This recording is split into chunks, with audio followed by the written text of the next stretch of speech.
Konnichiwa minasan. Hajime maste, watashi no namae wa Febe Yurusmiyanti desu.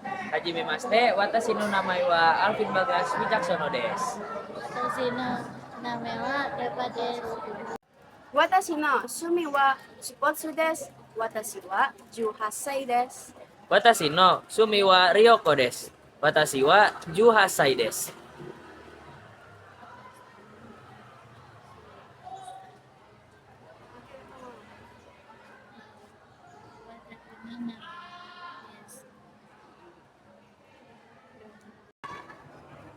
Yoroshiku onegaishimasu. Watashi tachi no gurupu no tema wa San aru initiative ni suite happyo shimasu. Arigato gozaimasu. 3R merupakan singkatan dari Reduce, Reuse, dan Recycle, yaitu 3 prinsip utama dalam pengelolaan sampah yang bertujuan untuk mengurangi jumlah sampah dan menjaga kelestarian lingkungan. Reduce, mengurangi segala hal yang berpotensi menjadi sampah. Contohnya, membawa tas belanja sendiri, menghindari barang sekali pakai, membeli produk yang tahan lama. Reuse, menggunakan kembali barang yang masih bisa dipakai tanpa diolah lagi. Contohnya, memakai botol minum yang bisa diisi ulang, memanfaatkan wadah bekas sebagai tempat penyimpanan. Recycle atau mendaur ulang, mengolah sampah menjadi barang baru yang berguna. Contoh daur ulang, kertas, plastik, atau logam untuk menghasilkan produk baru. Sebelumnya, kalian tahu nggak sih apa sih pengertian 3R itu? Atau apa ya 3R itu? Kalau belum, aku kasih tahu ya. Jadi, menurut para ahli Kementerian Lingkungan Hidup yang ada di Indonesia, melalui platform resmi pemerintah Indonesia menyatakan bahwa 3R itu adalah sebuah prinsip dasar pengelolaan sampah ramah lingkungan, mengurangi atau reduce, menggunakan kembali atau reuse, dan mendaur ulang atau recycle. Di mana dilakukannya 3R itu di Indonesia, di rumah, di sekolah, di kantor, TPS atau TPA, pabrik daur ulang. Di Jepang, diberi rumah, sekolah, kantor, tempat sampah, pabrik daur ulang. Mengapa 3R itu dilaksanakan? Kalau di Indonesia, mengurangi sampah, menghemat sumber daya, dan menjaga lingkungan. Kalau di Jepang, mengurangi sampah, hemat sumber daya, menjaga lingkungan, dan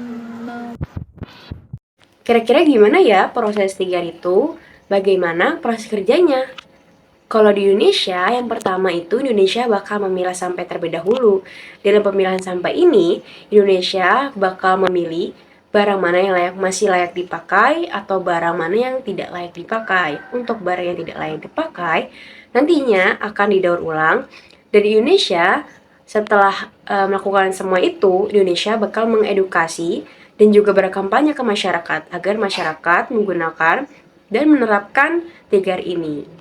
Nah, kalau tadi itu di Indonesia, sekarang kita ke Jepang yuk. Bagaimana sih cara Jepang itu mengolah 3R ini? Nah, yang pertama bersama ke Indonesia, Jepang itu bakal memilah sampah yang terlebih dahulu.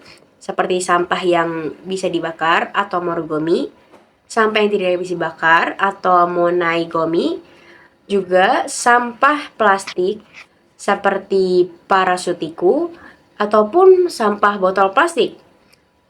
Peto Botoru. Nah, seperti sama-sama yang tadi sudah saya bilang, itu bakal dikumpulkan sesuai jadwal. Nah, setelah dikumpulkan, sampah-sampah itu bakal didaur ulang di sebuah pabrik.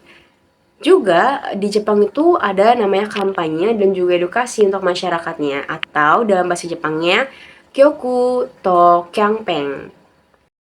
Siapa sih pelaku 3R?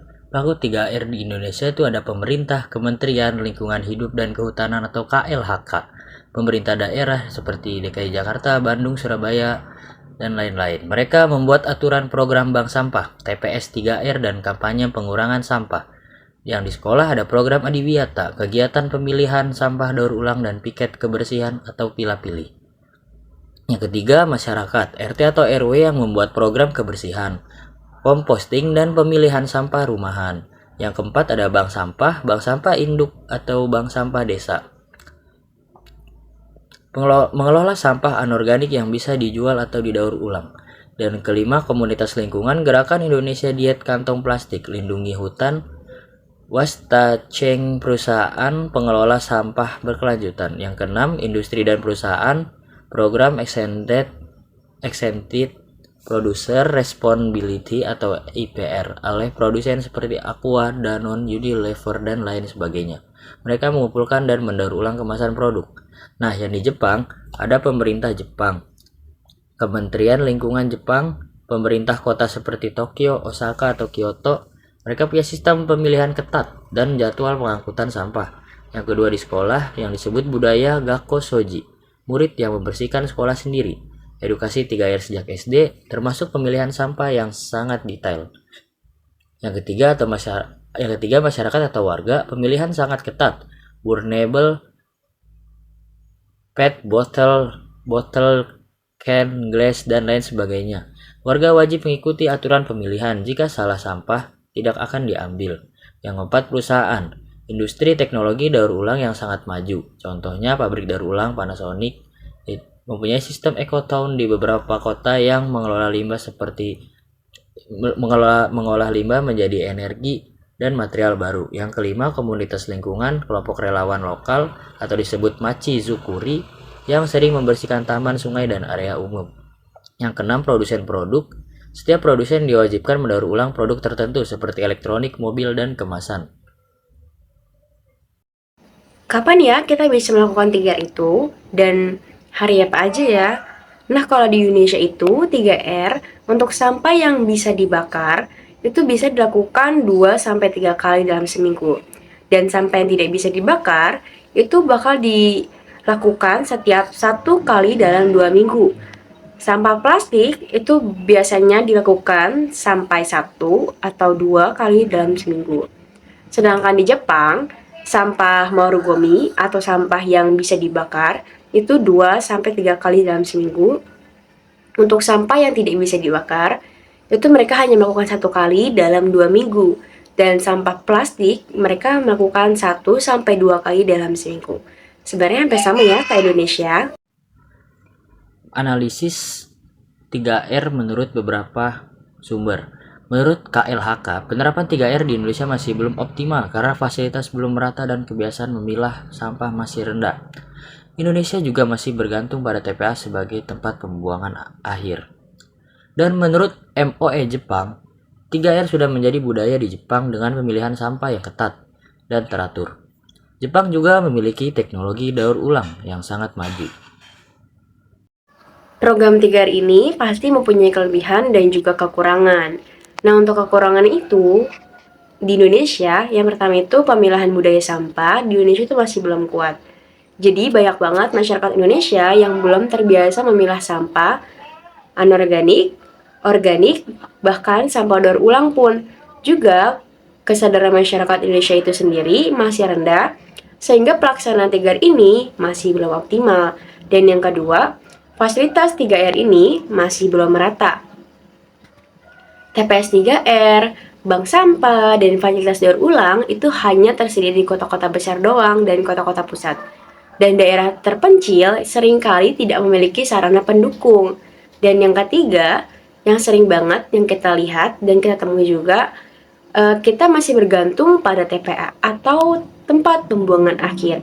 Sebagian besar masyarakat Indonesia seringkali membuang sampah dikumpulkan yang nantinya bakal dibuangkan ke TPA tanpa dipilah-pilih terlebih dahulu, tanpa didaur ulang terlebih dahulu, dan membuat konsep 3R ini kurang berjalan atau tidak berjalan.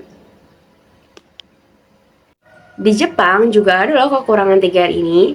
Yang pertama itu ada aturan pemilahannya itu terlalu ketat dan juga terlalu rumit. Jepang punya banyak banget kategori sampah, seperti sampah yang bisa dibakar, sampah yang tidak bisa dibakar, sampah botol plastik, sampah kertas, dan sampah logam, dan sampah yang lainnya. Hal ini seringkali membingungkan para turis, dan juga para pendatang. Dan yang kedua, biaya pengolahan itu sangat tinggi.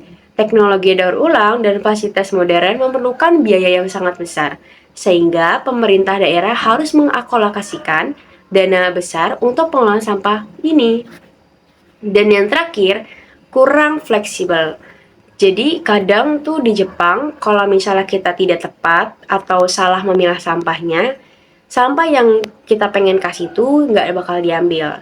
Contoh, jika warga salah hari atau membuang sampahnya salah memilah, itu sampah yang mereka taruh itu tidak bakal diambil. Hal ini seringkali merepotkan masyarakat di Jepang karena sebagai masyarakat Jepang juga mempunyai kesibukan masing-masing seperti bekerja dan lain sebagainya. Kelebihan 3R yang ada di Indonesia, masyarakat kreatif dalam mendaur ulang. Banyak komunitas dan UMKM yang mampu mengubah sampah plastik, kertas, atau kain menjadi produk bernilai, seperti kerajinan tas, dekorasi, dan lain-lain. Yang kedua, gerakan bank sampah berkembang. Bank sampah sudah ada di ribuan titik, membantu masyarakat belajar memilah dan menabung dari sampah. Yang ketiga, kesadaran generasi muda meningkat. Anak muda semakin aktif dalam kampanye lingkungan sehingga membantu mempercepat perubahan budaya. Kelebihan 3R yang ada di Jepang. Yang pertama, kedisiplinan masyarakat sangat tinggi. Masyarakat Jepang terbiasa memilah sampah dengan baik, sehingga sistem berjalan sangat efektif. Yang kedua, sistem pemilihan sangat terstruktur. Setiap daerah memiliki aturan jelas, jadwal pembuangan kategori sampah, dan cara memilah. Ini membuat pengelolaan sampah lebih teratur. Teknologi daur ulang sangat maju. Jepang memiliki pabrik daur ulang modern dan teknologi pemrosesan limbah yang efisien. Menurut saya tentang 3R ini, perbedaan terbesar antara Indonesia dan juga Jepang terletak pada kebiasaan dan kedisiplinan masyarakatnya. Di Jepang sudah menjadikan 3R sebagai bagian dan kehidupan sehari-hari, sedangkan di Indonesia masih dalam proses membangun kesadaran dan juga menyediakan fasilitas yang memadai. Meskipun begitu, Indonesia terus mengalami perkembangan positif dan memiliki peluang yang besar untuk mengejar ketertinggalan. Menurut pendapat saya tentang 3R, tentu fasilitas 3R tidak merata, ketersediaan TPS 3R, bank sampah, dan tempat daur ulang masih terkonsentrasi di kota-kota besar. Oke, opini pribadi saya tentang 3R di Indonesia sudah mulai berkembang, tapi belum maksimal karena disiplin dan fasilitas masih kurang. Sementara Jepang lebih berhasil karena masyarakatnya sangat teratur, meski aturannya rumit. Jadi Indonesia bisa mencontoh kedisiplinan Jepang sambil membuat sistem yang lebih sederhana agar mudah diterapkan semua orang. Kesimpulan untuk keseluruhan 3R yang ada di Jepang di Indonesia ialah cara mengolah sampah dengan mengurangi, memakai ulang, dan mendaur ulang. Indonesia sudah mulai menerapkan 3R tapi masih terkendala disiplin dan fasilitas. Jepang lebih berhasil karena sistemnya rapi dan masyarakatnya disiplin. Dengan belajar dari Jepang dan memperbaiki kebiasaan serta fasilitas, Indonesia bisa menjalankan 3R dengan lebih efektif dan berkelanjutan.